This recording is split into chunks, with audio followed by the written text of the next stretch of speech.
Coba kamu mengenai bagaimana Pertamina mempertahankan brand image sampai saat ini, kira-kira strategi apa saja yang sudah dilakukan oleh Pertamina? Baik, terima kasih dengan pertanyaannya. Jadi seperti kita ketahui bahwa fungsi corporate communication adalah fungsi yang menjadi katalisator bagi perusahaan dalam melakukan positioning terhadap corporate brand di mata stakeholder. Nah, di sini fungsi dari corporate communication memang sangat penting, dan di sini corporate communication melakukan strategi perencanaan dalam melakukan komunikasi kepada stakeholder. Ya. Dimulai dengan kita mengidentifikasi value apa yang ingin dipersif oleh stakeholder terhadap Pertamina. Ya, jadi kita harus berpikir para stakeholder itu harapannya apa melihat Pertamina, dan ini akan disesuaikan dengan visi dan misi yang akan kita sampaikan kepada stakeholder. Jadi alignment itu penting, ya.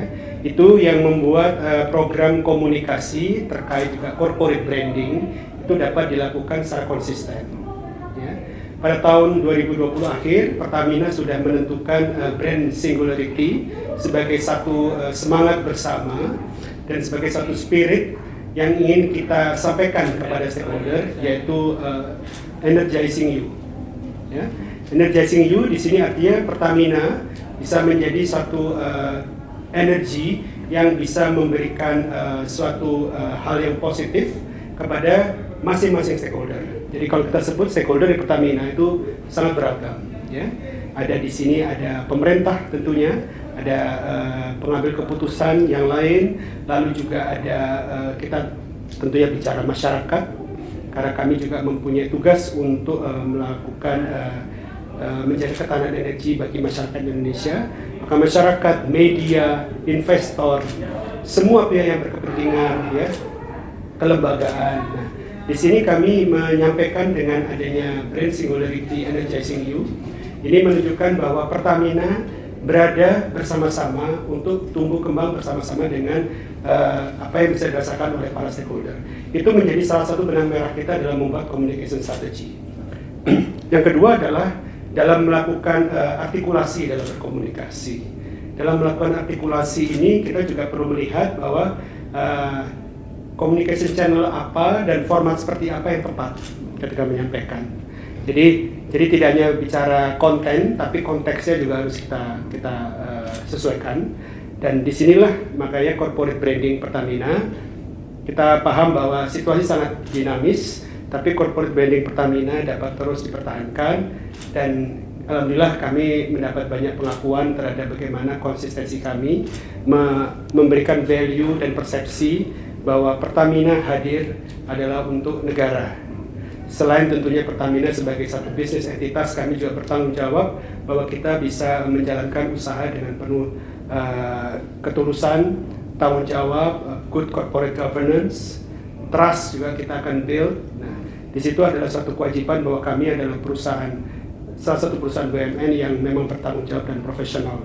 Dengan begitu diharapkan amanah yang diberikan oleh pemerintah dan juga image dan reputasi Pertamina juga bisa terjaga dengan baik. Mengenai menyambut alignment, Pak, anak usaha dan cucu-cucunya kan banyak sekali, Pak. Betul. Nah, bagaimana Pak strategi alignment kebijakan komunikasi baik secara holding maupun sampai cucu usahanya? Oke, tentunya kita harus berawal dari visi dan misi, ya, perusahaan secara Pertamina Group, ya. Kita tahu bahwa visi dari Pertamina adalah menjadi global energy champion, ya, salah satu perusahaan yang energi yang dikenal di internasional. Tidak hanya dalam kita bicara juga volume, profitabilitas, tapi kita juga bicara perimeter dari kekuatan dan kemampuan kita dalam menjalankan usaha. Lalu kami juga memiliki target bahwa pada tahun 2024 kami akan dapat mencapai sebagai salah satu perusahaan, yaitu bisa mempunyai nilai perusahaan sebesar 100 miliar US dollar. Nah, itu yang akan kita cascade ke bawah. Artinya setiap elemen usaha yang ada di Pertamina harus bermuara ke sana. Jadi kalau kita melihat cascading-nya berupa apa? Cascading-nya adalah kami mengatur dari sisi organisasi perusahaannya, ya kita sudah ada holding, subholding, lalu kita sudah memberikan wewenang kepada mereka, independensi, serta tanggung jawab untuk mereka bisa mengelola semua potensi yang ada di masing-masing anak perusahaan, sehingga semua aktivitas dan inisiatif inovasi, unlocking idea untuk bisa menciptakan value creation bagi subholdingnya sendiri itu dalam rangka untuk mendukung tujuan akhirnya ada tujuan dari Persero. Nah, komunikasi memang harus terjalin, itu alignment yang kita maksudkan.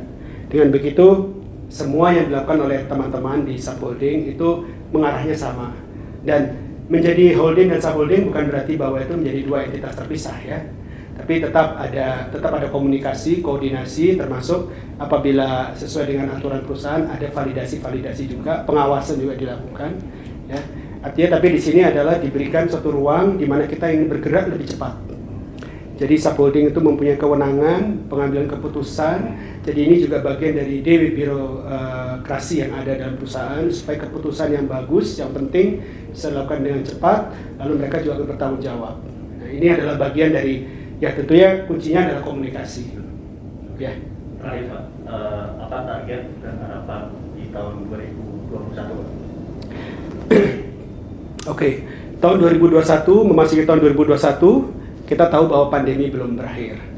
Artinya tantangan yang harus dihadapi oleh perusahaan tetap tinggi. Ya, ke tahun lalu kita mengalami triple shock. Alhamdulillah sampai dengan akhir tahun kami bisa membukukan kinerja yang positif. Ya, jadi di situ menunjukkan bahwa resilience dan inovasi dan kemampuan untuk berani berubah bertransformasi dilakukan oleh Pertamina pada tahun lalu itu telah berhasil sehingga membuat kami survive. Nah sekarang di 2021 kita melihat situasi belum sepenuhnya berakhir, pandemi belum sepenuhnya berakhir, kita berharap dengan vaksin segera akan pulih kembali tapi mungkin perlu waktu.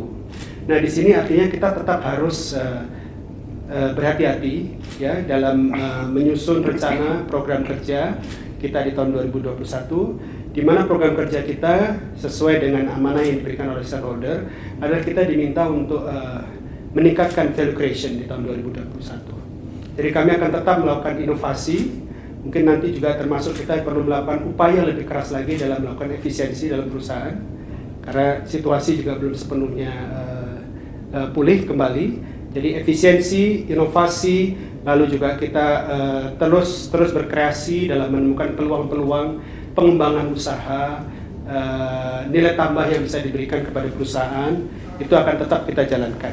Ya. Kalau melihat dari program kerja sendiri tahun 2021 untuk biaya investasi ini hampir 2 kali lipat dibanding tahun lalu.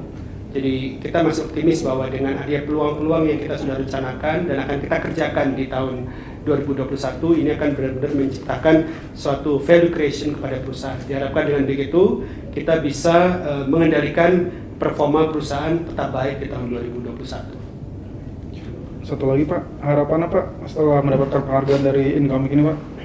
Oke, terkait penghargaan tentunya saya ingin mengucapkan terima kasih kepada Economics ya atas penghargaan ini. Ini menjadi salah satu pemacu kami bahwa teman-teman memperhatikan apa yang kami lakukan dan kami tahu bahwa still always a room for improvement ya. Jadi ini menjadi pemacu kami untuk menjadi lebih baik lagi dan kita melihat bahwa perjalanan untuk membawa visi dan misi dan menjadi katalisator bagi Pertamina menjadi global energy champion ini tentunya akan memerlukan upaya keras dari kita semua termasuk dari teman-teman di corporate communication. Jadi penghargaan ini benar-benar menjadi satu good driving factor buat kami untuk bisa menjadi lebih baik. Itu. Oke. Thank you Pak. Terima kasih Pak. Terima kasih.